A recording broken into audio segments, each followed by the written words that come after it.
Mixed fruit juice కి water Apple, ఒక mango, pineapple, తేనె.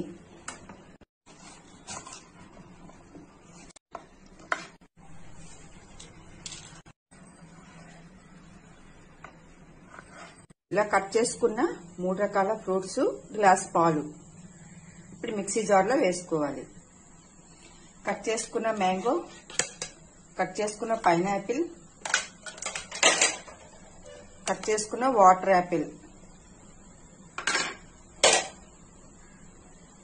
గ్లాస్ మిల్క్, తేనె 2 స్పూన్లు మిక్సీ పెట్టుకోవాలి. మిక్సీ పెట్టుకున్న జ్యూస్ ఇప్పుడు గ్లాస్కి వేసుకోవాలి. పిల్లలకి పెద్దవారికి ఫ్రూట్స్ ఇష్టం లేదు అనేటప్పుడు ఇలా జ్యూస్ చేసి ఇవ్వడం వలన పిల్లలు ఆరోగ్యం